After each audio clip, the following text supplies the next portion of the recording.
Hello everyone, welcome you all in your own channel learn everything. So आप कर रहे सी थर्मोडायनामिक्स जिहदे नैक्सट करांगे एंथैल्पी ऑफ कंबशन जो साडे सिलेबस मैंशन हैगा। की हुंदी enthalpy of combustion? The enthalpy change मतलब कि हीट चेंज कदों जो एक मोल किसी सबसटेंस का कंप्लीटली बर्न करते हैं एक्सैस ऑफ ऑक्सीजन या air.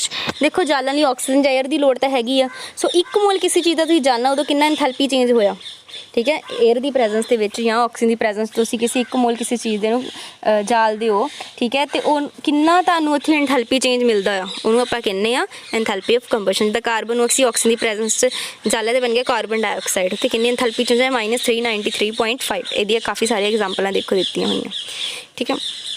Cooking gas in cylinder contain mostly butane C4H10 during complete combustion of 1 mole of butane 2658 kilojoule heat is released। याद रख लियो कितनी हीट रिलीज होंगी, ठीक है। एक गल होर ध्यान रखियो, एक मोल की गल है, देखो सारा एक मोल ही जालिया होया, ये ध्यान रखना। सिमिलरली सुक्रोज कितनी रिलीज करता -2802 kilojoule. It may be noted that enthalpy of combustion delta HC is always negative. तो तुसीं देखो हर बारी नैगेटिव ही आई है क्योंकि कंबशन जो एक एक्सोथर्मिक प्रोसैस है। पूछा जा सकता कंबशन इज एक्सोथर्मिक एंडोथर्मिक किहड़ा प्रोसैस है? Both exothermic endothermic. तुसीं किसी चीज़ में जालो हीट निकलती है बाहर, तो निकलती जो भी देख लो हीट तो निकलती है। सो जो हीट निकले उन्होंने की कहने आप एक्सोथर्मिक प्रोसैस, ठीक है। Efficiency of fuel and foods for the working of machine. कोई मशीन की वर्किंग आ only fuel such as coal petroleum natural gas तो नीडेड है ही which undergo combustion with release of energy. जैसे एनर्जी देखो जो कोई चलती है कोई भी आ मशीन उस भी हीट निकलेगी, फिर the energy release keep the machine working. वही जी एनर्जी रिलीज होंगी बाहर निकलती रही उन्होंने मशीन वर्क करती रही है। मोर द एनर्जी रिलीज जिनी एनर्जी रिलीज होएगी द मतलब better the fuel. Human body भी like machine we require some energy to keep running and working. So जो फूड असी खाते हैं सर्व की करता source of energy to our body. As a result food is regarded as the fuel for the body. साडी body लिए fuel कौन हो गया? फूड। इदी गल की कोल petroleum natural gas etcetera are regarded as the fuel for many machine and industrial process जोड़े उत्थे भी लोड़ हैगी। कार्बोहाइड्रेट मेजर कॉन्स्टिट्यूएंट है साडे फूड का। कार्बोहाइड्रेट अनाज खाते आप डेली, अनाज की है कार्बोहाइड्रेट। द कार्बोहाइड्रेट ब्रोकन हो जाते टू ग्लूकोज तो अपने डेरीवेटिव साडी बॉडी जाके इदी करते ग्लूकोज टुटता वो जिन्ना भी असीं खा लेंगे हाँ बाद जो ऑक्सीजन जाके रिएक्ट करती उन्होंने तो ग्लूकोज ही बनता तो नाल सानूं कार्बन डाइऑक्साइड बाहर निकल जाती है।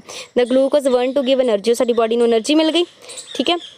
ये देखो इन्नी एनर्जी मिल गई, वाटर बन गया तो कार्बन डाइऑक्साइड बाहर। यही तो रिएक्शन आप करते आते छोटिया क्लासिस तो। Our body also generate energy from the food by some overall process as combustion reaction. So साडे अंदर भी कंबशन रिएक्शंस ही होंदियां हैं। However the final product are produce after series of complex biochemical reaction involve enzyme. इस enzymes की भी लोड़ होंदी। Oxidation reaction is called combustion of food.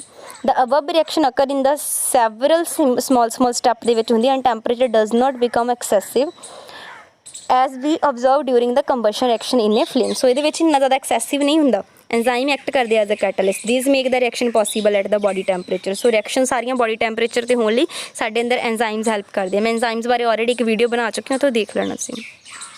The energy release in the very oxidation step result in the formation of energy rich molecule बनते जो साडे अंदर ATP molecule होंगे, ठीक है। एडिनोसिन ट्राईफॉस्फेट मॉलीक्यूल उन्होंने एनर्जी जी store these energy rich molecule deliver the energy to the appropriate site in the body. साडी बॉडी देंगे द नाइट्रोजन प्रेजेंट होंगी साडे फूड वो कन्वर्ट हो जाती यूरिया दे विच जिहड़ी एक्सक्रीटेड हो जाती फिर थ्रू यूरीन। अगे कैलोरीफिक वैल्यू। कैलोरीफिक वैल्यू के हुण मैं तुहानूं इह दस देवां मेन तुसीं की नोट करना है, कुछ नहीं है तो सिर्फ कहानियां ही हैं। मेन तुसीं इहदे विचों नोट करनी हैगी आ ये वाली कि एक नैगेटिव होंदी एक्सोथर्मिक होंदी है तो दूसरी इहदी डेफिनेशन। ये दो चीज़ां ज़्यादा इंपॉर्टेंट आ, बाकी ये तो उदा अपने दिमाग से रखने लिए।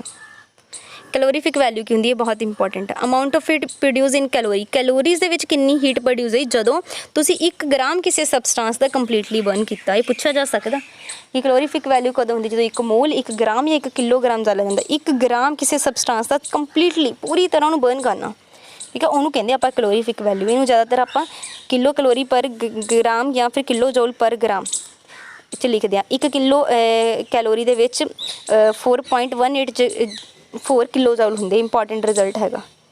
For example when methane burn 890.3 kilo joule per mole of energy जी रिलीज़ होंगी है। फिर तुसी हीट प्रोड्यूस पर ग्राम कर लो, वो किन्ने ग्राम होंगे CH4 च कार्बन का 12 हाइड्रोजन 4 है, एक होंगे 16 पर ग्राम। 1 ग्राम च किन्ने हो गए? हुण 1 मोल च 16 ग्राम आ, तुसी पर ग्राम करने डिवाइड कर दो 16 ਨਾਲ। सो 55.56 जूल किलो जूल, ठीक है। सिमिलरली यदि ऑक्टेन ਜਿਹਦਾ ਵੀ ਕੱਢਣਾ ਬਾਅਦ 'ਚ ਉਹਦੇ ਮੋਲਰ ਮਾਸ ਨਾਲ ਉਹਨੂੰ ਡਿਵਾਈਡ ਕਰਕੇ 1-1 ਗ੍ਰਾਮ ਦਾ ਕੱਢੀ ਜਾਓ, ਉਹੀ ਉਹਦੀ ਕੀ ਹੋ ਜਾਏਗੀ ਕੈਲੋਰੀਫਿਕ ਵੈਲਿਊ। ਹੁਣ ਕੀ ਹੈ ਸਿੰਪਲ ਪੇਪਰ 'ਚੋਂ ਪੁੱਛੇਗਾ ਤੁਹਾਨੂੰ, ਉਹਨੇ ਦੇ ਦੇਣੀ ਵੈਲਿਊ ਦੇ ਦੇਣੀ, ਕਹਿੰਦਾ ਦੱਸੋ ਇਹਦੀ ਕੈਲੋਰੀਫਿਕ ਵੈਲਿਊ। ਜੇ ਤੁਹਾਨੂੰ ਪਤਾ ਆ ਡੈਫੀਨੇਸ਼ਨ ਦੇ ਅਕੋਰਡਿੰਗ ਕੈਲੋਰੀਫਿਕ ਵੈਲਿਊ 1 ਗ੍ਰਾਮ ਦੀ ਨਿਕਲਦੀ ਆ। ਇਹ ਇੱਕ ਆ ਪੂਰੇ 1 ਮੋਲ ਲਈ 1 ਮੋਲ 'ਚ ਕਿੰਨੇ ਗ੍ਰਾਮ ਹੁੰਦੇ ਆ, ਜਿੰਨਾ ਉਹਦਾ ਅਟੋਮਿਕ weight ਹੋਵੇ, ਮੋਲਰ ਮਾਸ ਹੋਵੇ ਸੌਰੀ, ਠੀਕ ਆ। ਕਿੰਨਾ ਉਹਦਾ ਮੋਲਰ ਮਾਸ ਹੁੰਦਾ ਇੱਥੋਂ ਕੱਢ ਲਓ, ਕਾਰਬਨ ਦਾ 12 8 + 18 114 ਆ ਜਾਏਗਾ।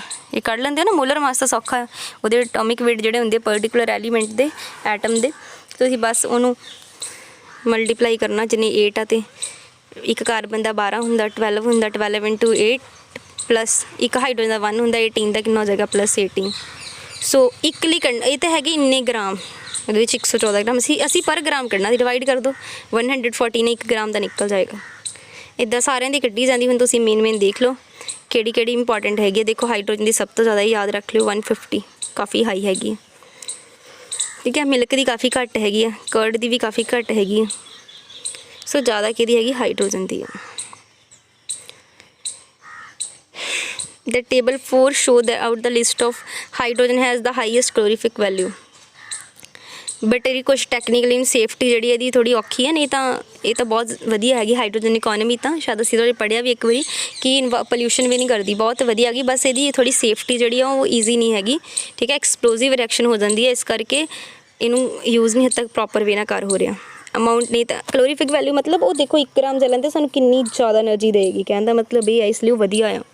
ਹਾਈ ਕੈਲੋਰੀਫਿਕ ਵੈਲਿਊ ਮਤਲਬ ਕਿ 1 ਗ੍ਰਾਮ ਜਲਣ 'ਤੇ ਉਹਨੇ ਕਿੰਨੀ ਸਾਰੀ ਐਨਰਜੀ ਦੇ ਦੇਣੀ ਆ, ਉਹ ਸਮਝੋ ਉਸ ਚੀਜ਼ ਨੂੰ। Among the food, fat and carbohydrate are principal source of our energy which have a high calorific value। ਸਾਡੇ ਜਿਹੜੀ ਬੋਡੀ ਦੇ ਸਾਡੇ ਜਿਹੜੇ ਅਸੀਂ ਡਾਈਟ ਦੇ ਵਿੱਚ ਲੈ ਰਹੇ ਹਾਂ ਉਹ 'ਚ ਕਾਰਬੋਹਾਈਡਰੇਟ ਅਤੇ ਜਿਹੜੇ ਫੈਟਸ ਹੈਗੇ ਨੇ ਨਾ ਉਹ ਸਭ ਤੋਂ ਜ਼ਿਆਦਾ ਸਾਨੂੰ ਐਨਰਜੀ ਦਿੰਦੇ ਆ, ਉਹਨਾਂ ਦੀ ਹਾਈ ਕੈਲੋਰੀਫਿਕ ਵੈਲਿਊ ਹੁੰਦੀ ਆ। ਪ੍ਰੋਟੀਨ ਜਿਹੜੇ ਆਲਸੋ ਮੇਨ ਕੌਨਸਟੀਟੂਐਂਟ ਹੈਗੇ ਸਾਡੇ food the. On the average ਇੱਕ ਅਡਲਟ ਨੂੰ ਕਿੰਨੇ ਚਾਹੀਦੇ ਹੁੰਦੇ ਆ 8000 to 12000 ਕਿਲੋ ਜੂਲ ਐਨਰਜੀ ਚਾਹੀਦੀ ਹੁੰਦੀ ਇੱਕ ਦਿਨ 'ਚ। This means that balance diet of person must include food stuff which provide ਦਾ ਇਨਫ ਕਾਰਬੋਹਾਈਡਰੇਟ ਪ੍ਰੋਟੀਨ, ਇਹ ਸਾਰੇ ਉਹਦੇ 'ਚ ਪ੍ਰੈਜ਼ੈਂਟ ਹੋਣ, ਠੀਕ ਹੈ। ਸੋ ਕੈਲੋਰੀਫਿਕ ਵੈਲਿਊ ਤਾਂ ਆਪਾਂ ਦੇਖ ਲੈਂਦੇ ਕਿ ਸਾਨੂੰ ਕਿੰਨੀ ਬੈਲੈਂਸ ਡਾਈਟ 'ਚ ਕਿੰਨੀ ਰਿਕੁਆਇਰਮੈਂਟ ਹੈਗੀ ਹਰ ਇੱਕ ਚੀਜ਼ ਦੀ। ਇੱਕ ਨਿਊਮੈਰੀਕਲ ਦੇਖ ਲਓ। The enthalpy of combustion of CH4 and C2H6 are ਕਿੰਨੀ enthalpy -890.3 and -1559.7 ਕਿਲੋ ਜੂਲ ਪਰ। ਦੋਨਾਂ ਹੀ ਦੱਸਤੀ, enthalpy of combustion ਦੱਸੀ ਆ। ਇਹ ਪੁੱਛਦਾ ਪਿਆ ਕਿਹਦੀ ਜ਼ਿਆਦਾ ਐਫੀਸ਼ੀਐਂਸੀ ਹੋਏਗੀ ਪਰ ਗ੍ਰਾਮ ਮਤਲਬ 1 ਗ੍ਰਾਮ ਲਈ, ਮਤਲਬ ਉਹਦੇ ਤੁਸੀਂ ਮੋਲੀਕੂਲਰ ਵੇਟ ਨਾਲ ਕੀ ਕਰ ਦਿਓ, ਡਿਵਾਈਡ ਕਰ ਦਿਓ, ਫਿਰ ਦੇਖ ਲਓ ਕਿਹਦੀ ਆਈ ਜ਼ਿਆਦਾ। ਇਹਦੀ ਆਈ 55, ਇਹਦੀ ਆਈ 51, ਕਿਹਦੀ ਹੋਈ ਓਬਵੀਅਸਲੀ ਜ਼ਿਆਦਾ ਇਹਦੀ ਆਈ, ਠੀਕ ਹੈ ਨਾ। ਸੋ ਇੱਦਾਂ ਦੇਖੋ ਨੇ ਕੁਐਸਚਨ ਪਾ ਦਿੱਤਾ ਨਾ, ਜੇ ਇੱਦਾਂ ਤੁਹਾਨੂੰ ਪੁੱਛਣ ਦਾ ਇਹ 'ਚ ਕੈਲੋਰੀਫਿਕ ਵੈਲਿਊ ਕਿਹਦੀ ਜ਼ਿਆਦਾ ਤਾਂ ਵੀ ਕੋਈ ਪ੍ਰੋਬਲਮ ਨਹੀਂ। ਸੋ ਉਹਦੇ ਤੋਂ ਹੀ ਆਪਾਂ ਫਾਈਂਡ ਆਊਟ ਕਰ ਲੈਣੀ। ਬਸ ਤੁਸੀਂ ਇਹ ਕਰ ਲੈਣਾ। ਜੇ ਵੀਡੀਓ ਪਸੰਦ ਆਈ ਲਾਈਕ ਐਂਡ ਕਮੈਂਟ ਕਰਕੇ ਦੱਸਣਾ। Thanks for watching the video.